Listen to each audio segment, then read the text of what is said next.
É um show. Pastor Silas é maçom, Pastor Silas é G12, sabe?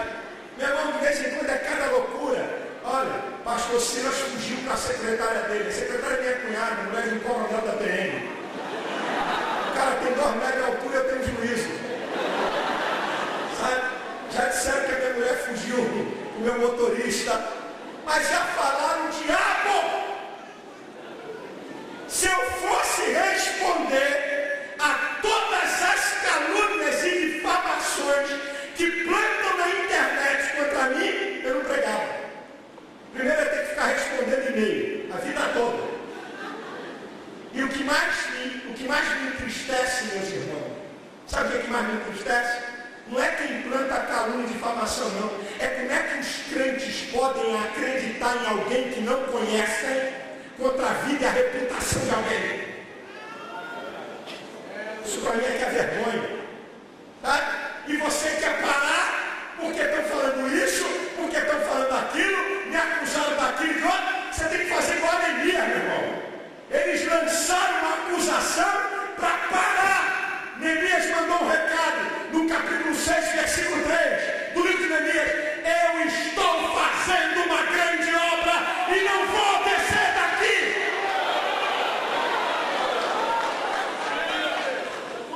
Eu vou ficar parando a minha vida para dar satisfação à fofoca. Deixa o povo dizer de você o que quiser. E veja o que Jesus está fazendo na sua vida. Estão metendo o pau, desce a rir de mim. Já é antigo esse negócio. Eu estou há 27 anos na televisão. Aí Deus diz assim: olha, meu filho, já que estou falando tão mal de você, eu vou abrir mais uma porta. Estou falando tão mal de você, eu vou te abençoar mais. Estou falando tão mal de você, eu vou mostrar que eu estou contigo.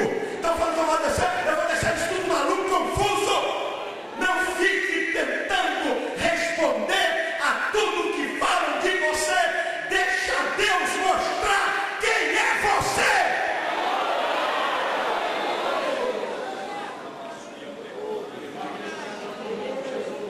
Agora escute.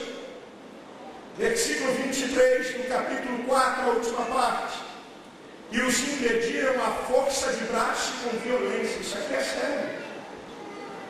Você sabia que tem ataques que acabam atingindo doenças, enfermidades que são frutos de perturbações de inimigos? Mexe com o teu emocional, a tua defesa imunológica baixa e você, qualquer coisinha, qualquer vírus, qualquer micróbio, 10 dias no hospital. E você está debilitado fisicamente. Eles tentaram com força do braço, isso é, atingir fisicamente. E agora a paz dos senhores, e não vou deixá-los confusos.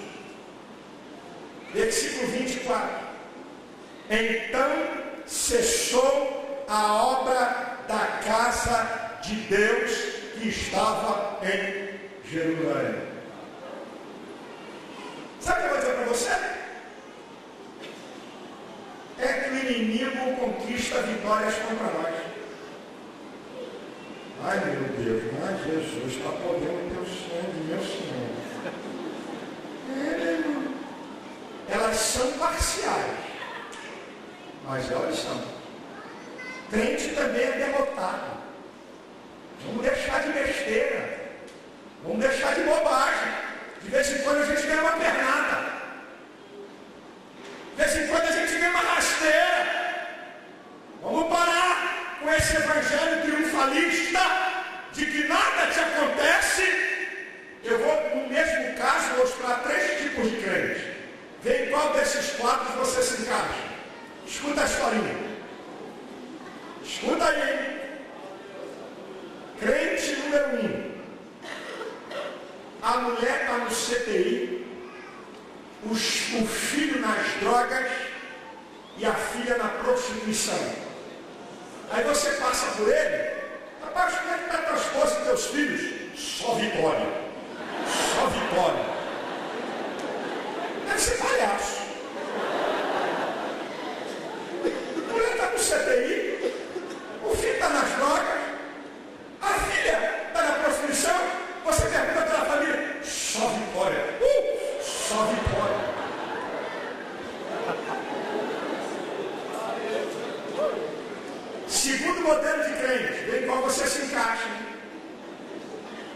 A mulher está no CTI, o filho está nas drogas e a filha está na prostituição. Aí você encontra com ele e diz assim: rapaz, como é que está tua esposa e tua família? Acabou. Acabou tudo. Passa a régua e fecha a conta. Porque Deus me abandonou. Já era. Eu estou na igreja para entregar meu cartão de membro que não tem mais jeito. Derrota. Estou pisado, massacrado. Capeta deu na minha cara, me deu rasteira e já era. Chega! É o outro extremo. Crente número 3. A mulher está no CDI, o filho está nas drogas, a filha na prostituição. Meu querido, como é que está a tua esposa e tua família? Olha, meu irmão, eu estou atravessando uma luta tremenda, mas você pode ter certeza que as janelas dos céus vão se abrir sobre a minha vida. Está feia agora, mas Deus vai me atender. Satanás ainda vai ver a minha vitória.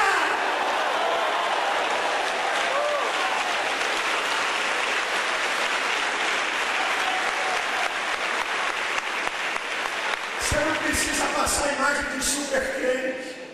Você não precisa passar uma imagem mentirosa. Fale a realidade. Olha, meu irmão, a minha vida está igual o Salmo 30, versículo 5. O choro pode durar uma noite. A minha vida agora é noite. Mas a outra parte do versículo: mas a alegria vem ao amanhecer. Vai brilhar sol na minha vida. A noite vai passar.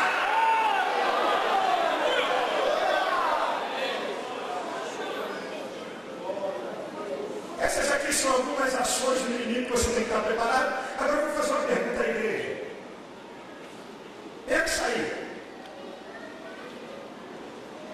Dá para tirar proveito da ação do inimigo contra nós, sim ou não? Sim. Então com medo. Há controvérsias. Vou perguntar de novo. Pensa aí, irmão. Dá para tirar proveito da ação do inimigo contra nós, sim ou não? Sim. Nossa, melhorou, mas ainda tem gente com medo de responder.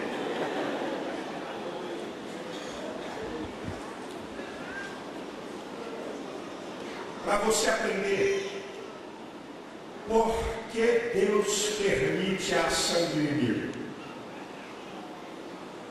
Eu vou te mostrar o proveito que se tira.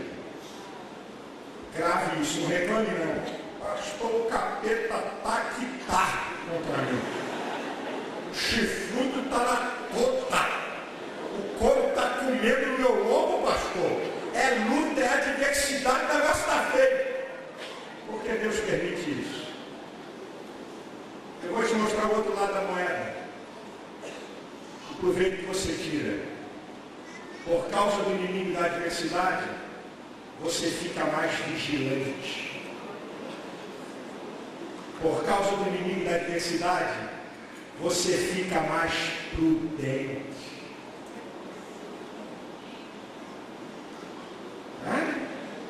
Quando você está debaixo de luta e de perseguição, tu fica esperto, vigilante, prudente. Por causa do inimigo da adversidade, você se aprimora, porque você sabe que não pode dar bobeira e deixar brecha. Agora, esta que eu vou dizer aqui para você é de Mike Murdock. Pastor e doutor Mike Murdock é um dos pastores mais sábios que eu conheço. Escuta, essa é dele, sobre os inimigos. Os amigos nos fazem bem, os inimigos nos promovem. Eu vou te mostrar isso. Vou repetir. Os amigos nos fazem bem, mas quem nos promove são os inimigos. Quer que eu te prove? Eu te provo.